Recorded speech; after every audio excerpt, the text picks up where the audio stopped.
Juma me kalo klifla samba fla animwa anzuru DMS-TV channel so onichi auniantuma bismillah DMS-TV sanfɛ foli antano bankan mana na me bago bela jine mali kono ani mali foka akodo kibaru ni o wati seli sana andasi bi kuna fun bo manika oluda okluka ambe oklaji ka be singande me kuna funan kanina charlie ani ka oklina odi akina jorla ali ko fe bi kuna fun ba mun mablunika oluda okluka odo bitalike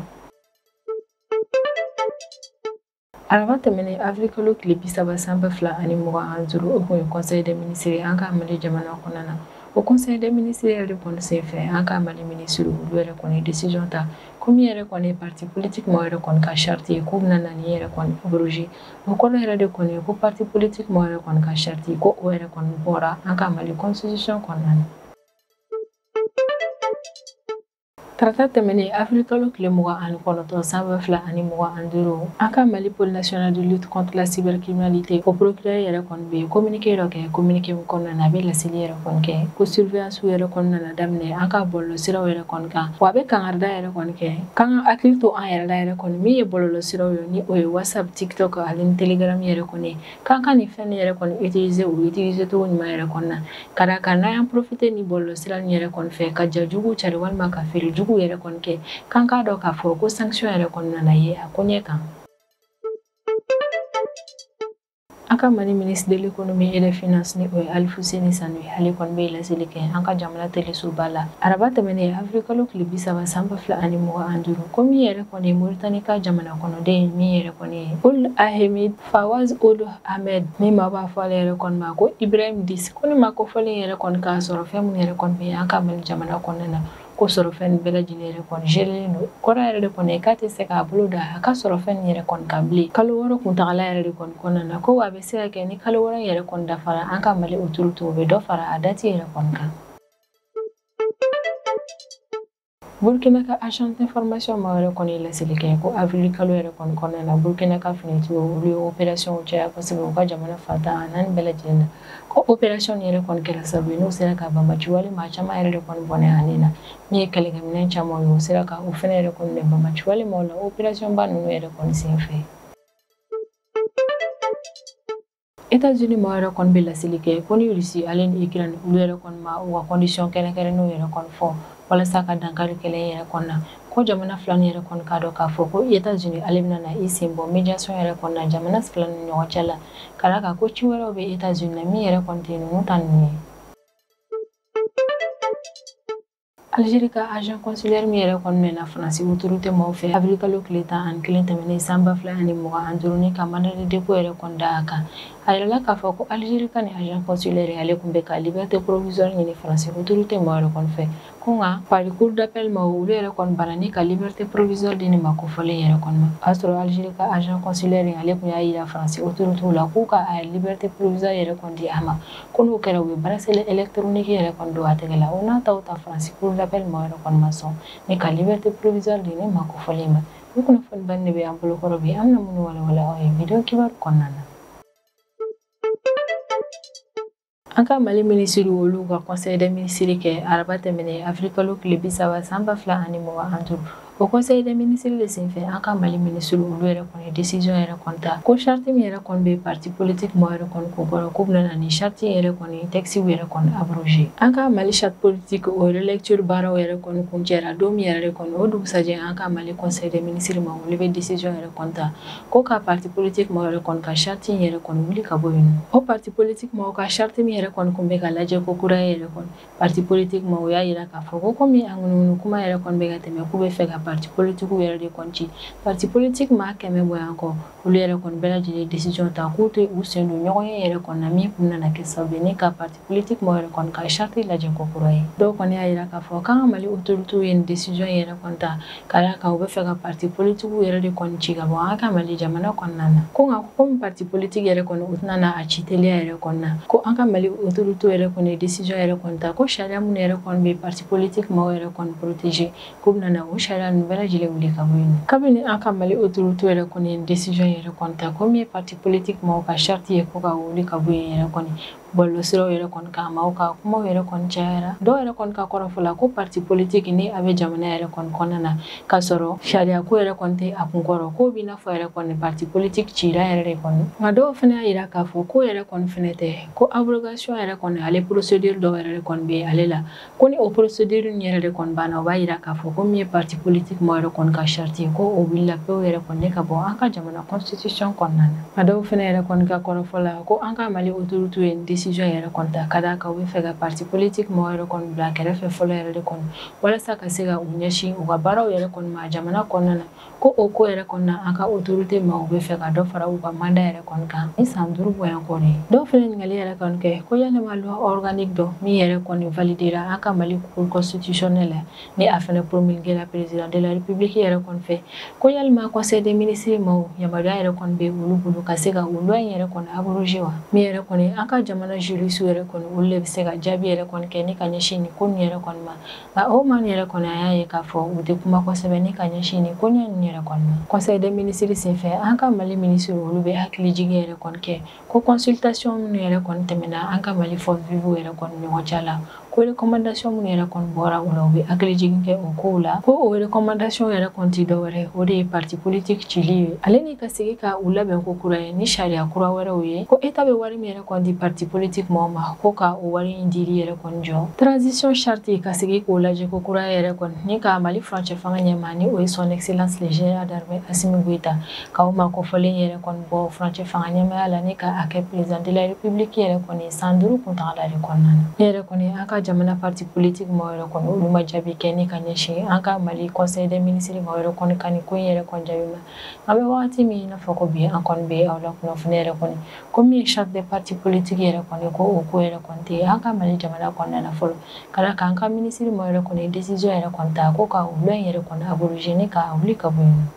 Bamakɔ parquet ma yɛrɛ kɔni ye communiqué kɛ min carila tarata tɛmɛnen avril kalo tile 29 san 2025 communiqué min yɛrɛ kɔni kɔnɔna na an ka Mali pôle national de lutte contre la cybercriminalité o procureur yɛrɛ kɔni bɛ laseli kɛ ko maa minnu yɛrɛ kɔni bɛ wale jugu kɛ bɔlɔlɔ siraw kan ale ni mɔgɔ minnu yɛrɛ kɔni fɛnɛ bɛ fura minnu yɛrɛ kɔni ma daga feereliw kɛ an ka bɔlɔlɔ siraw yɛrɛ kɔni kan ko maa yɛrɛ kɔni k'a dɔn k'a fɔ ko an bɛ wagati min na fɔ ko bi n'u yɛrɛ kɔni minɛna u ka wale in na ko sanction ko yɛrɛ de kɔni ta mɛ a ko ɲɛ kama procureur ka kɔrɔfɔ yɛrɛ kɔni na ko décision yɛrɛ kɔni ta kun de walasa ka se ka basigi don jamana kɔnɔna na ale ni ka jamana kɔnɔdenw yɛrɛ kɔni ka kɛnɛya sabati de hɔrɔn de kɔni na procureur yɛrɛ kɔni y'a yira k'a fɔ k'u bɛna na surveillance yɛrɛ kɔni daminɛ an ka bɔlɔlɔ siraw yɛrɛ kɔni kan ale ni min ye maaw yɛrɛ kɔni ka to ka jogo ɲumanw yɛrɛ kɔni kɛ bɔlɔlɔ siraw kan ko o yɛrɛ de kɔni ɲininen don an bɛ wagati min na fɔ ko bi ka d'a kan ko ni ko lankolon yɛrɛ kɔni kɛ i k'a dɔn k'a fɔ ko sanction bɛ ta ni ka i sɛgɛrɛ procureur bɛ tila ka kangarida yɛrɛ kɔni kɛ ka ɲɛsin maaw ma mun yɛrɛ kɔni bɛ bɔlɔlɔ siraw TikTok whatsapp ale ni telegram yɛrɛ kɔni utiliser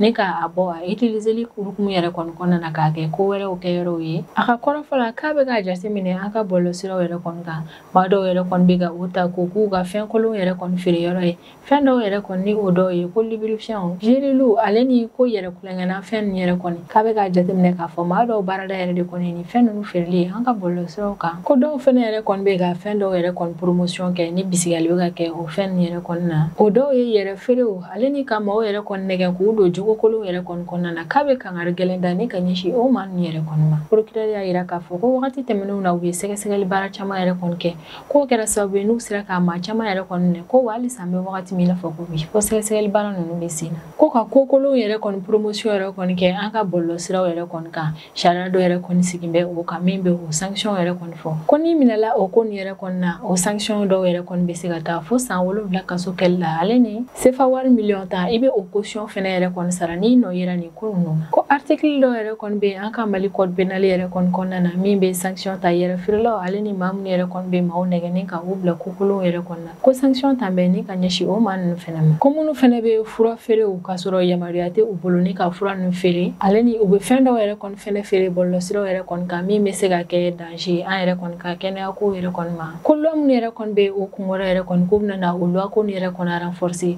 walasa ni maa mun yɛrɛ kɔni ni wale ninnu kɛ ni i nɔ minɛla a ko yɛrɛ kɔni na ni ye sanction gɛlɛma ye o ka ta ni ka ɲɛsin e yɛrɛ kɔni ma ko wa code pénal yɛrɛ kɔni kɔnɔna na ni maa min yɛrɛ kɔni dɔ yɛrɛ ni wale ninnu yɛrɛ kɔni na i bɛ nɔna minɛ i bɛ amende sara wa i bɛ tila ka kaso yɛrɛ kɔni kɛ a ko ɲɛ kan an ka procureur yɛrɛ kɔni bɛ ni kangarida yɛrɛ kɔni kɛ o y'a sɔrɔ an bɛ wagati min na fɔ ko bi an ka bɔlɔlɔsiraw yɛrɛ kɔni kan maaw bɛ fɛn sugu bɛɛ yɛrɛ kɔni feere yen nɔ ko wa caman yɛrɛ kɔni maa dɔw yɛrɛ kɔni bɛ fɛn dɔw feere ka sɔrɔ yamaruya yɛrɛ kɔni tɛ u bolo min b'a yira k'a fɔ k'u bɛ fɛn dɔw kɛnɛya ko yɛrɛ kɔni na o la procureur yɛrɛ kɔni décision ta ko ni maa min yɛrɛ kɔni nɔ yera nin ko ninnu na an ka bɔlɔlɔsiraw yɛrɛ kɔni kan i ka da la k'a fɔ k'i bɛ minɛ wa min yɛrɛ kɔni amande ale ni kaso ye k'i bɛ o caman yɛrɛ kɔni kɛ procureur yɛrɛ kɔni y'a yira k'a fɔ k'a cɛsirilen yɛrɛ kɔni don an ka jamana sariyaw yɛrɛ kɔni labatoli la jamana kɔnɔdenw fɛ ko yɛrɛ de kɔni na a bɛ kangarida kɛ maa o maa e kɔni ye nin kuma yɛrɛ kɔni mɛn i bɛ ka tila ka i tulo ja yɛrɛ kɔni ka a walew kɛ k'i k'a dɔn k'a fɔ ko sanction yɛrɛ kɔni bɛ taa ni ka i sɛgɛrɛ yɛrɛ kɔni o y'a yira k'a fɔ k'a jigi dalen don a kan k'a fɔ ko bɛɛ lajɛlen yɛrɛ kɔni ye a ka communiqué faamuya o yɛrɛ de kɔni na an bɛ aw la kunnafoniya min yɛrɛ kɔni ye fura kutaw ale ni kojugukaw yɛrɛ kɔni ye bɔlɔlɔsiraw kan ko dagalen tɛ bilen yɛrɛ kɔni ka d'a kan ni maa min yɛrɛ kɔni nɔna minɛna nin ko ninnu na e ka da la k'a fɔ ko ni sanction yɛrɛ kɔni bɛ ɲɔgɔn na wa min ye amande ye i b'o fɛnɛ sara jamana kɔnɔna na ko walasa ka se ka banbaci walew yɛrɛ kɔni kɛlɛ ka bɔ an ka Mali jamana kɔnɔna na an ka Mali ministre de l'économie et des finances ni o ye Alfuseni Sanu ye ale kɔni bɛ laseli kɛ an ka jamana telesoba la araba tɛmɛnen a kalo 30 san 2025 ko min ye Mauritanie ka jamana kɔnɔden dɔ ye ni o tɔgɔ ye Ould Ahmed Awazi yɛrɛ kɔni ye ko ni ma kofɔlen yɛrɛ kɔni k'a sɔrɔ fɛnw yɛrɛ kɔni bɛɛ gelé la an ka Mali autorités yɛrɛ kɔni fɛ kalo wɔɔrɔ kuntagala de kɔnɔna na ko a bɛ se ka kɛ yɛrɛ kɔni dɔ bɛ fara ni kalo wɔɔrɔ yɛrɛ kɔni kan Alfuseni Sanu ka kuma yɛrɛ kɔni kɔnɔna na a y'a yira k'a fɔ ko ni ma kofɔlen yɛrɛ kɔni k'a sɔrɔ fɛnw yɛrɛ kɔni gelé ka d'a kan ko san 2015 novembre kalo tile 20 yɛrɛ kɔni na attaque min yɛrɛ kɔni kɛra ne ka ɲɛsin hôtel Radisson Blu yɛrɛ kɔni ma ko ni ma kofɔlen in nɔ yera o attaque baaraw la ko wa o san 2015 kelen yɛrɛ kɔni na mars kalo tile 7 attaque dɔ fɛnɛ kɛra ne ka ɲɛsin restaurant La Terrasse maaw yɛrɛ kɔni ma ko ni ma kofɔlen a sen donna o attaque yɛrɛ kɔni fɛnɛ na ko de kɔni na an ka Mali autorités o kɔni décision yɛrɛ kɔni ta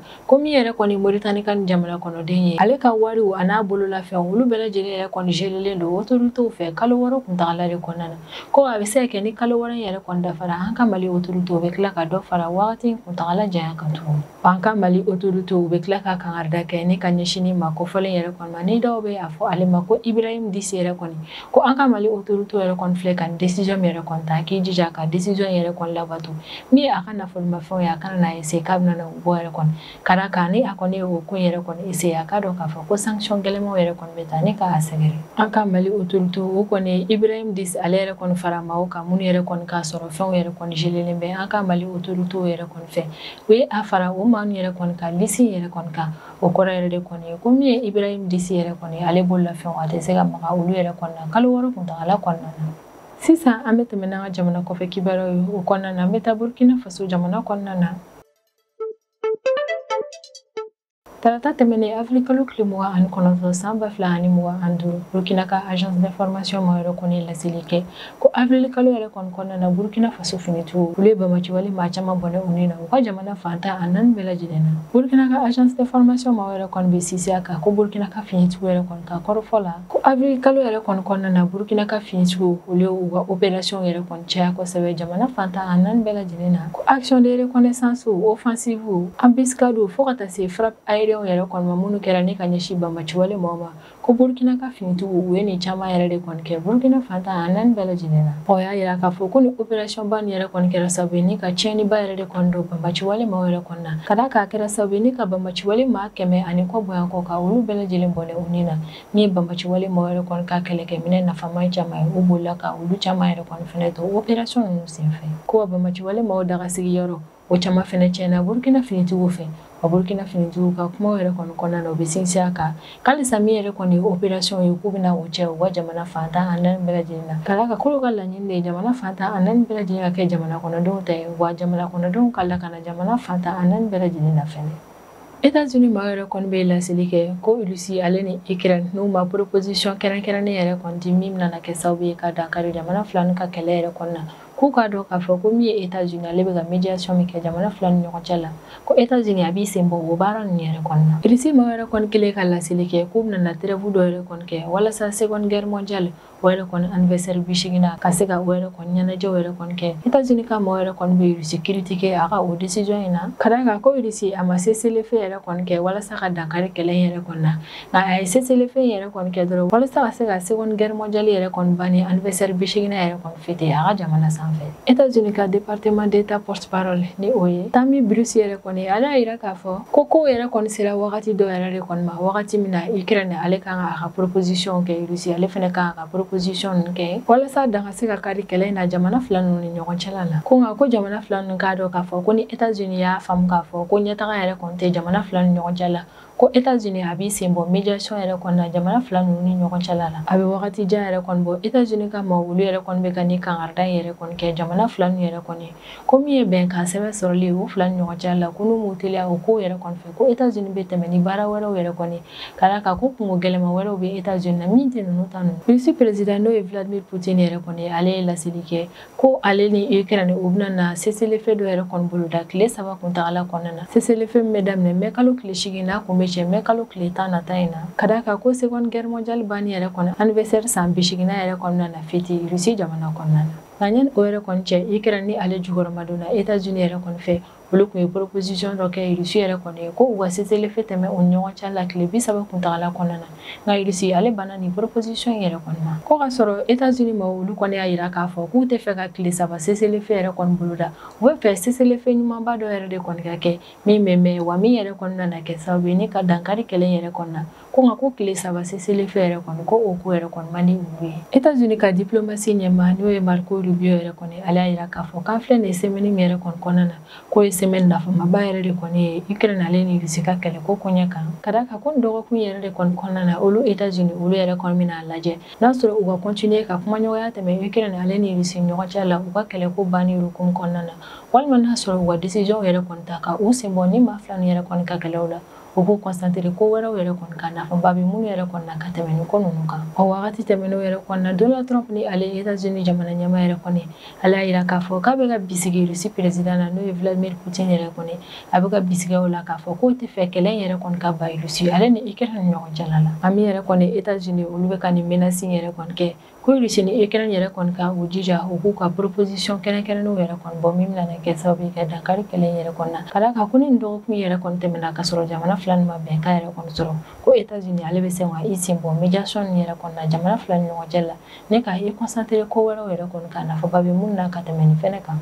Algérie ka agent consulaire mi yɛrɛ kɔni nɛni bɛ France ka autoritéw fɛ kabini avril kalo tile 11 tɛmɛnen yɛrɛ kɔni a yirala k'a fɔ ko Algérie ale ka nin agent consulaire a ko ye liberté provisoire ɲini France kiriko ma yɛrɛ kɔni fɛ ko nka par cour d'appel ma yɛrɛ kɔni wule ni ma kofɔlen yɛrɛ kɔni ka liberté provisoire yɛrɛ kɔni rejeté don tɛmɛnenw na hakilila jiginna Algérie ale ka nin agent consulaire yɛrɛ kɔni nɛlen no France autorité ma yɛrɛ kɔni fɛ ka da ka France autorité ma yɛrɛ kɔni bɛ ka bisigiya la Algérie ka régime opposant dɔ min yɛrɛ kɔni tun bɛ France jamana kɔnɔna na ni o ye Amir Bokor yɛrɛ kɔni ni ma kofɔlen yɛrɛ kɔni minɛlen don maa dɔ fɛ min yɛrɛ kɔni ma lakodɔn a yirala k'a fɔ ko France autorité yɛrɛ kɔni bisigalen don Algérie ka nin agent consulaire yɛrɛ de kɔnɔna ko de kɛra sababu ye u kɔni y'a minɛ ni ka a datugu kaso yɛrɛ kɔnɔna source française dɔw yɛrɛ kɔni ka kɔrɔ fɔlɔ y'a yira k'a fɔ ko Algérie ka nin agent consulaire ye a kun y'a laɲini France autorité maaw fɛ k'u ka liberté provisoire di a ma hali n'a sɔrɔ k'u bɛ bracelet électronique yɛrɛ de kɔni don a tɛgɛ la ko nka o n'a taw ta France autorité maaw ma sɔn ka liberté provisoire di nin ma kofɔlen ma ni Algérie autorité maaw ye n'olu kun ye communiqué kɛ avril kalo tile 12 tɛmɛnen communiqué min kɔnɔna na Algérie ka maaw yɛrɛ kɔni bɛ a wajibiya ko France autorité maaw ka Algérie ka agent consulaire yɛrɛ kɔni bila an bɛ wagati min na fɔ ko Algérie olu ka autorité u ma jaabi yɛrɛ kɔni kɛ ni ka ɲɛsin France autorité maaw ka décision kura yɛrɛ kɔni ma ni o de ye k'u ban ka liberté provisoire di Algérie ale ka agent consulaire ma ni affaire yɛrɛ kɔni bɛ France ale ni Algérie ni ɲɔgɔn cɛ la an bɛ hakilila jigin ko yɛrɛ kɔni kɛra sababu ni fɔɲɔgɔnkɔ min kun bɛ Algérie ale ni France ni ɲɔgɔn cɛ la ka segin ka o fɔɲɔgɔnkɔ in lana ko kura ye wa kabini France autorité maaw yɛrɛ kɔni y'u bila ni ka Algérie ka nin agent consulaire yɛrɛ kɔni bila Algérie ale fɛnɛ décision ta avril kalo tile 14 ko France ka ambassade ka agent maa 12 k'a bɛ olu bɛɛ lajɛlen yɛrɛ kɔni kɛ ni ka bɔ a ka jamana yɛrɛ kɔni kɔnɔna na wale yɛrɛ kɔni kɔfɛ France autorité maaw fɛnɛ décision yɛrɛ kɔni ta k'u ka lasigiden min yɛrɛ kɔni bɛ Algérie jamana kɔnɔna na ko lasigiden ka se ka taa France jamana kɔnɔna na ko min yɛrɛ kɔni Algérie ale ka agent consulaire maa 12 k'u fɛnɛ bɛna na o gɛn ni ka bɔ u ka jamana kɔnɔna na France yɛrɛ kɔni kelen ni ka Algérie ka agent consulaire maa 12 gɛn ka bɔ a ka jamana kɔnɔna na France ka ministre des Affaires étrangères ni o Jean-Noël Barrot o kɔni a yira k'a fɔ ko décision yɛrɛ kɔni ye jaabi de ye ne ka ɲɛsin Algérie autorité ma o fɛnɛ ka décision tɛmɛnen yɛrɛ kɔni kan n'o de kun ye ka France fɛnɛ ka agent consulaire ma tan ani 2 gɛn ka bɔ u ka jamana kɔnɔna de kan Jean-Noël ka kɔrɔfɔla ni wagati yɛrɛ kɔnɔna ko comme Algérie autorité ma yɛrɛ kɔni a yira k'a fɔ ko escalade yɛrɛ de kɔni fɛnɛ kun ka d'u ye u ka kɛlɛ in kɔnɔna na ko France autorité ma olu fɛnɛ bɛ o jaabi kelen kɛ ne ka ɲɛsin Algérie ma ka d'a kan ko kumaɲɔgɔnya ka tɛmɛ Algérie ale ni France ni ɲɔgɔn cɛ la ko ka di olu France yɛrɛ kɔni ko nka maa kelen fɛnɛ yɛrɛ kɔni ka kuma a yɛrɛ ma k'o fɛnɛ yɛrɛ kɔni ti ko ye o de la ni kumaɲɔgɔnya kan ka tɛmɛ u fila ɲɔgɔn cɛ la fo parti fila nin bɛɛ lajɛlen ka jɛ ni a ye u ka kumaɲɔgɔnya yɛrɛ kɔni kɛ ko nka ko comme kumaɲɔgɔnya man di Algérie yɛrɛ kɔni ye ni Algérie fɛnɛ min kɛ olu fɛnɛ b'u ko kelen kɛ ne ka ɲɛsin Algérie ma ni fɔɲɔgɔnkɔba nin yɛrɛ kɔni tɛmɛna jamana fila ni ɲɔgɔn cɛ la o y'a sɔrɔ marsi kalo laban tɛmɛnen yɛrɛ kɔni jamana fila ni yɛrɛ kɔni kun y'a yira k'a fɔ ko minnu tɛmɛna u ɲɔgɔn cɛ la wagati tɛmɛnenw y'a kɔnɔ ko bɛɛ bɛna na u ɲɛ tugu o fɔɲɔgɔnkɔ in yɛrɛ kɔni kan u bɛna fɛɛrɛ latigɛ ni ka bɛn yɛrɛ kɔni sabati jamana ninnu ni ɲɔgɔn cɛla yɛrɛ kɔni na nka o ko in yɛrɛ kɔni kɛlen hali a ma mɛn yɛrɛ kɔni a y'a ye k'a fɔ fɔɲɔgɔn kura yɛrɛ kɔni tɛmɛna France ale ni Algérie autorité ni ɲɔgɔn cɛ la tuguni a dɔw yɛrɛ kɔni fɛnɛ ka kɔrɔfɔla ko France autorité yɛrɛ kɔni filɛ nin ne ka kokura min yɛrɛ kɔni kɛ ni o de ye k'u ban ka liberté provisoire de Algérie ale ka agent consulaire yɛrɛ kɔni ma ko o yɛrɛ kɔni nana kɛ sababu ye ni ka fɔɲɔgɔnkɔ in yɛrɛ kɔni tɔ juguya nka hali n'a sɔrɔ an bɛ wagati min i n'a fɔ ko bi Algérie autorité ma olu yɛrɛ kɔni ma jaabi kɛ ne ka ɲɛsin France ka ni décision yɛrɛ kɔni ma fɔlɔ ni ne bɛ dan sigi an ka video kibaru la an b'an kanubaga n'a lamɛnbagaw bɛɛ lajɛlen fo Mali kɔnɔ ani Mali kɔ kan an bɛ hakilina jigin k'aw bɛ se k'an dɛmɛ ni kunnafoniya ni kanni n'a carili ani k'aw hakilinaw di hakilina jɛrɛw la Mali kɔfɛ an b'a fɔ yan ko aw k'an bɛn a ɲɔgɔnna wɛrɛ ma